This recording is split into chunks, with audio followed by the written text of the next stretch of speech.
All right, good afternoon. Tomorrow, Friday, we will have a briefing here at 11:30 to launch the Sustainable Development Goals Report 2024. It will be presented by the Undersecretary General for Economic and Social Affairs, Lee Jun-ha, along with Stefan Schweinfest and Yong-Hee Min from the Statistics Division of DESA. They will be here. The Secretary General will come to deliver some remarks at the opening, but he will not stay to take questions. And I can tell you that according to the report, current progress, no surprise, unfortunately, is falling far short of what is required to achieve the Sustainable Development Goals by 2030. And the remaining 6 years will be critical to the acceleration process. On Bolivia, you will have seen that yesterday evening we issued a statement based on the events in the country at the time. I just want to add that the Secretary General welcomes the peaceful resolution of the situation in Bolivia. Our Deputy Secretary General, Amina Mohammed, is in Geneva today to mark the 60th anniversary of the International Trade Center. In her remarks, she underscored the importance of putting people first in trade and sustainable development to drive positive change. She also met with senior UN officials. On her last day in Dalian in China yesterday, she attended and participated in the Financing New Growth Pathways session, where she highlighted the promising initiatives for increased investments for global sustainable growth, and she called for the private sector to align their investments and strategies and the ambition of the Sustainable Development Goals. She will return to New York this evening just in time to celebrate her birthday, because it is Amina Mohammed's birthday today. Turning to Gaza in the occupied Palestinian territory, I can tell you that our colleagues in the Office of the Coordination of Humanitarian Affairs warn that access constraints continue to hamper aid operations, including efforts to scale up nutrition support. Our partners report that limited access in the north is preventing the establishment of new nutrition services center in that area. Meanwhile, in central Gaza, difficulties continue finding adequate space to set up nutrition sites in Deir el-Bala and Khan Yunis areas. However, our humanitarian partners are continuing their efforts to expand their presence in those areas, as well as in the Al-Mawasi and in Gaza City. The World Food Programme says its operations are being severely hindered by escalation of fighting in southern and central Gaza, as well as the limited flow of humanitarian assistance and the lack of public order and safety in the south. Despite these challenges, the World Food Programme has managed to reach 766,000 people in Gaza with food this month alone, though these rations have been reduced due to limited aid and dwindling food stocks. So far in June, WFP has also provided 9.4 million hot meals through a network of more than 90 community kitchens, and they were able to reach about 300,000 people through that. The vast majority of these meals were distributed in Deir el-Bala and Khan Yunis. However, humanitarian partners say a shortage of cooking gas, combined with the absence of public power supply, is hindering efforts to help to keep these community kitchens and bakeries running. UN Relief and Works Agency UNRWA says people in Gaza are living surrounded by piles of waste and sewage. Health conditions continue to worsen due to crowded shelters, lack of food, water, and fuel, minimal access to medical supplies, and the summer heat that is hitting Gaza. Our partners tell us that efforts to collect and transfer solid waste to temporary sites are continuing this month, but at a lower rate due to the lack of fuel. Fuel shortages could also hinder ongoing maintenance work on the electricity feeder line for the southern Gaza seawater desalination plant. Meanwhile, our partners working to provide shelter for displaced people in Gaza report that repeated waves of displacements are wearing out makeshift shelters, which are having to be disassembled and reassembled again.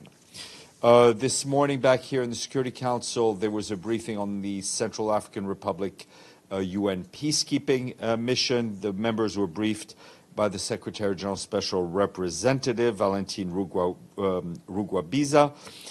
She said the current political and security crises in the CAR have negatively impacted cattle owners, turning their practice into one of the main triggers of attacks against civilians.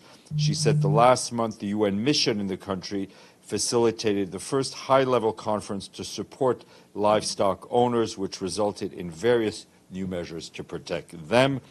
She also said the mission is supporting preparations for the upcoming election.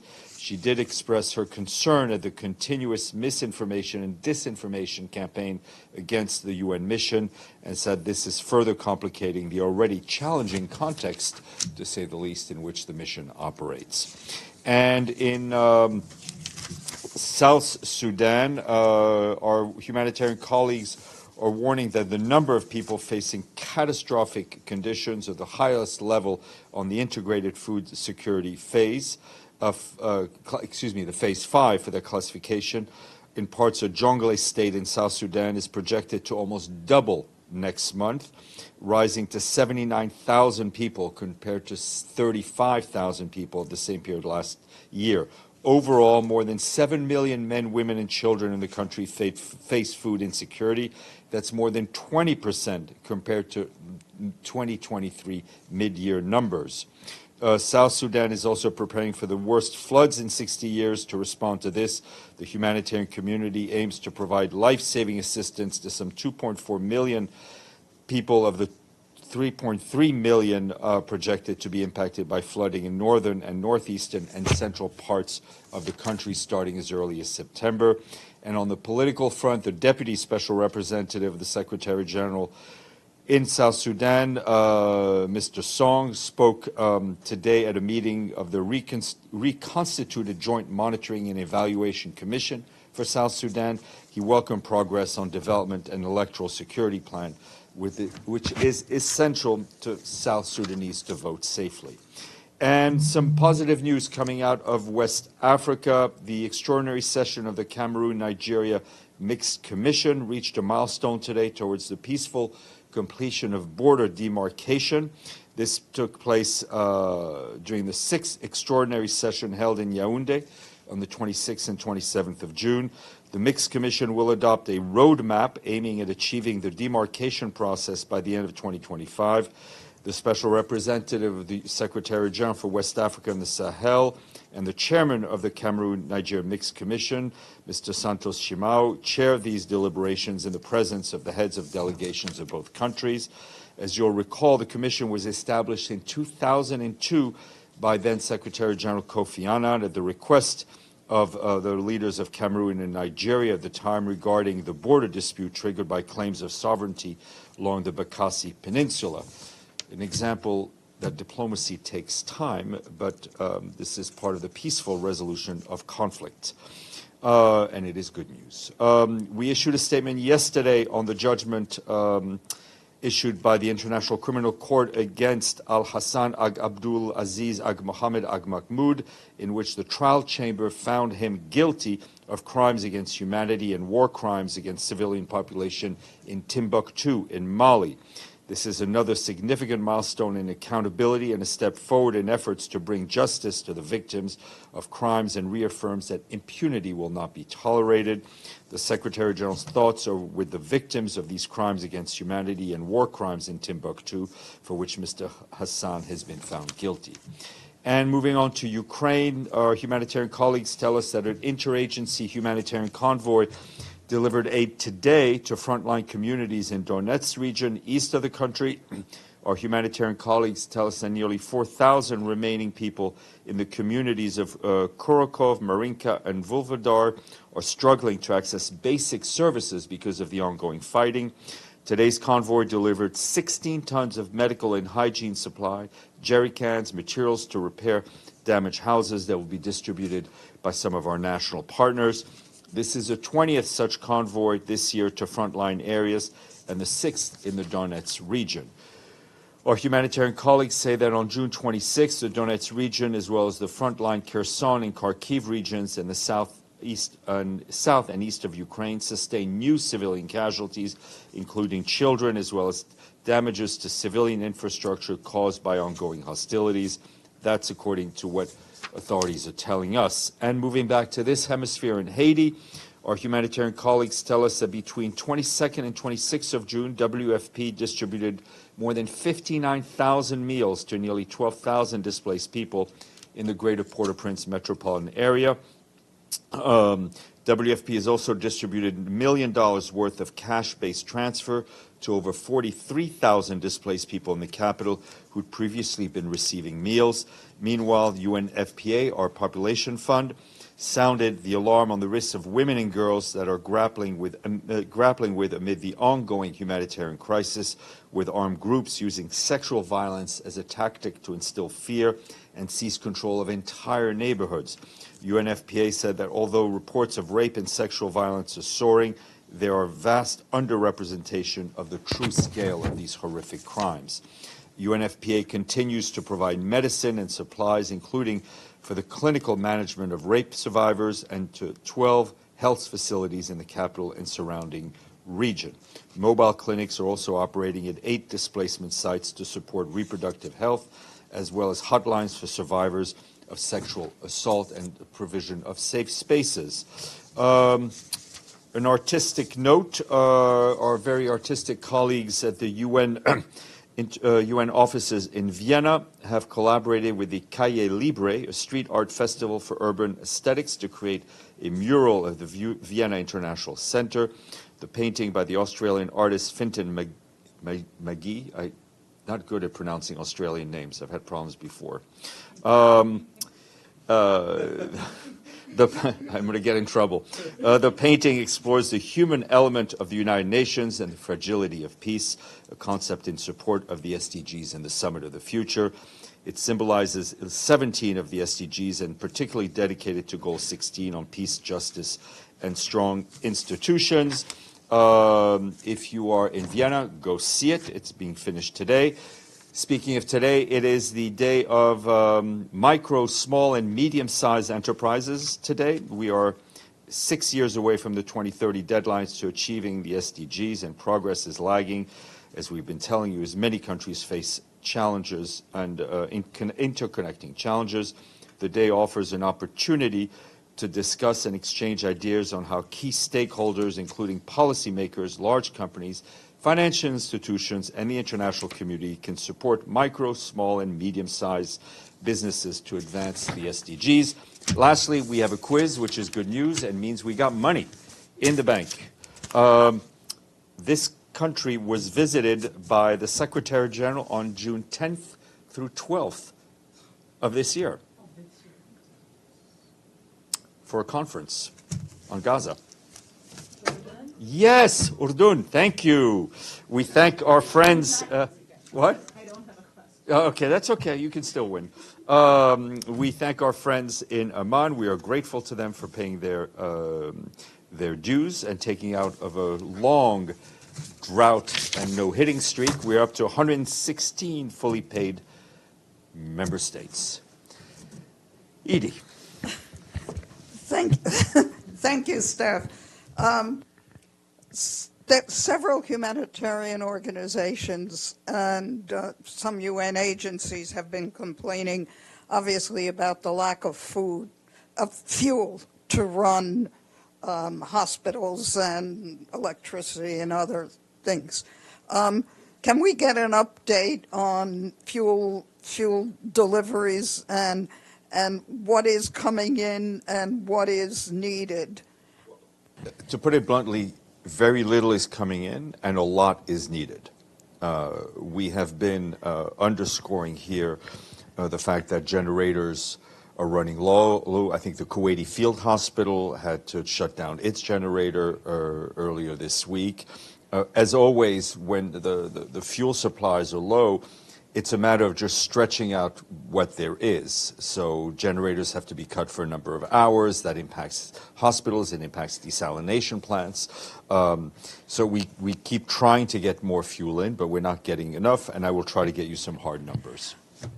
Thank you. And on the road from Kerem Shalom to the coast, is the UN able to use it at all, or is the situation still the same? Not at this point. I know our humanitarian colleagues are in in contact with the Israelis, and we're in contact with the Israeli military more than a daily basis to try to figure out how we can access that road safely and and make sure that the road is safe both for the trucks, but also passable in terms of repairing whatever damage there is to the road. And is there any update on the U.S. peer review? Nothing to share with you at this point, I'm sorry to say. Deji and then Gabriel. Yeah, follow up on the floating dock. It's been reported that only 1,000 tons of humanitarian aids delivered out of 7,000 tons from that, which went to Gaza from that floating dock.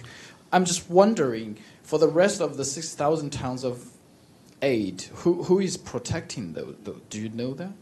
Well, the aid is offloaded from the U.S. pier. We're not involved in that offloading. We're involved in picking it up.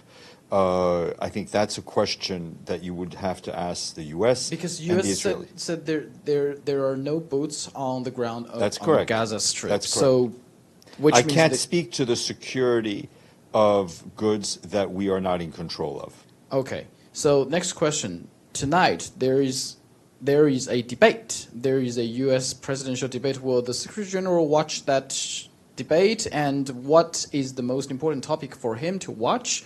Or maybe you will watch it for him? The most important thing is to ensure that we do not add to all the commentary that is being made around this debate. Gabriel. Thank you, Steph.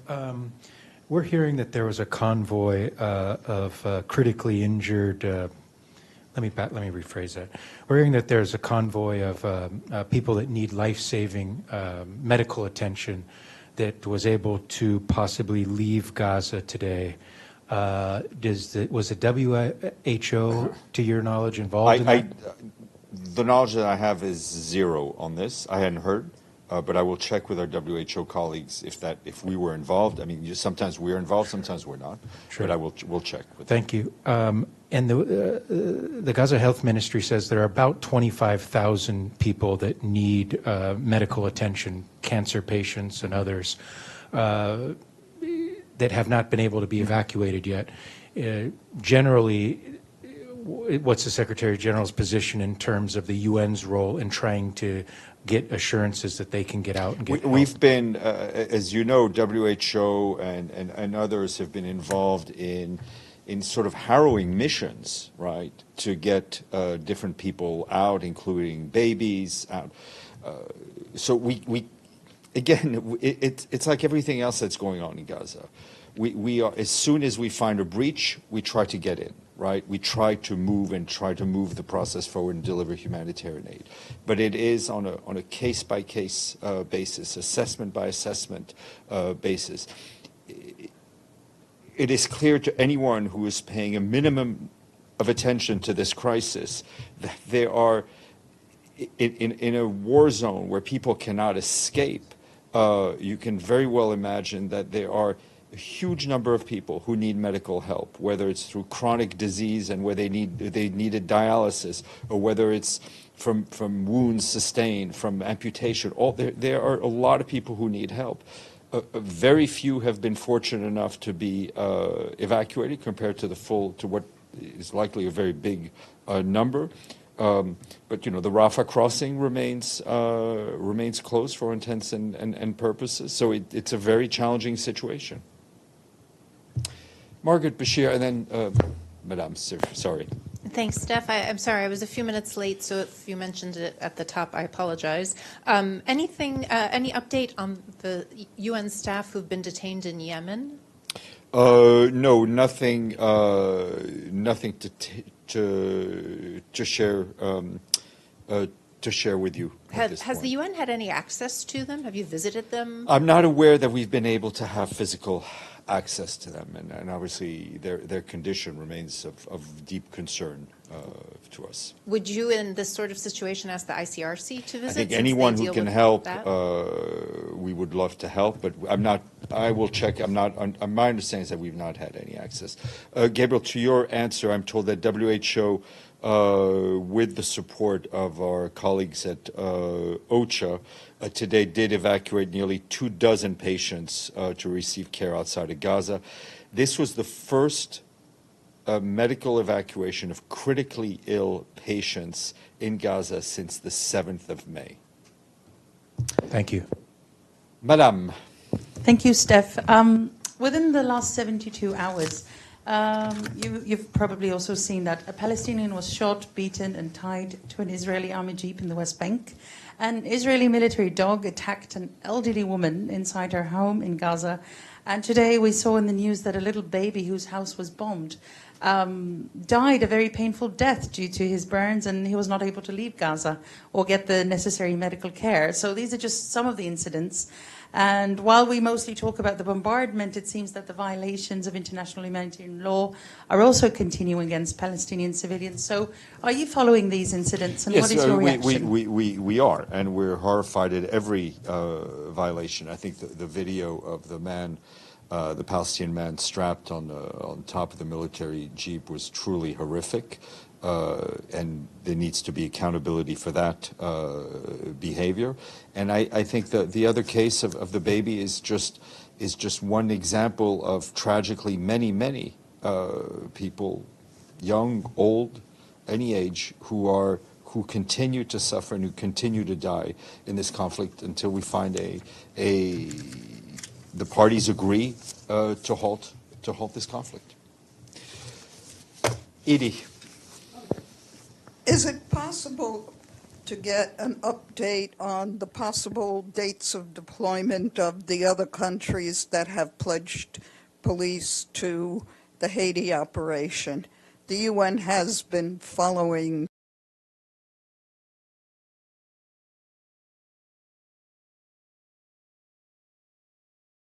This is the first one in 2 months.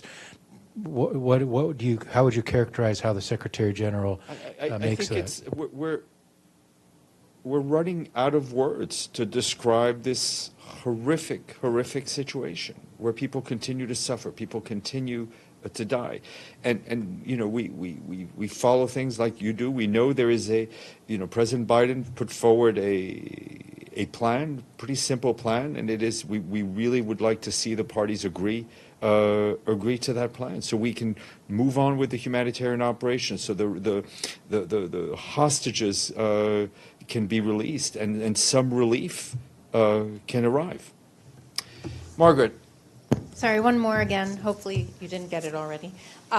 Yesterday, Malala Yousafzai said she spoke with the Secretary General about the Doha conference and expressed her extreme disappointment about the lack of women's representation. Do you have a readout from the Secretary General's end? Secretary General, I think, was very keen to speak to Malala, who is also, as you know, UN Messenger of Peace.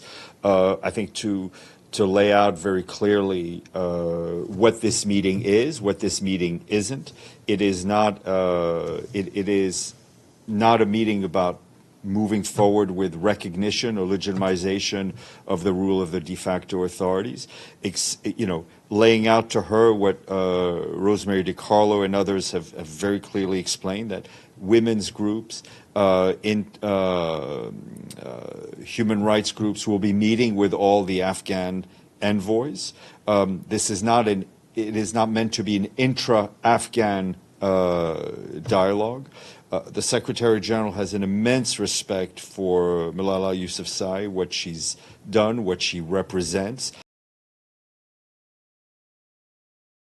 and the importance of her voice in support of women's rights and frankly, human rights for all.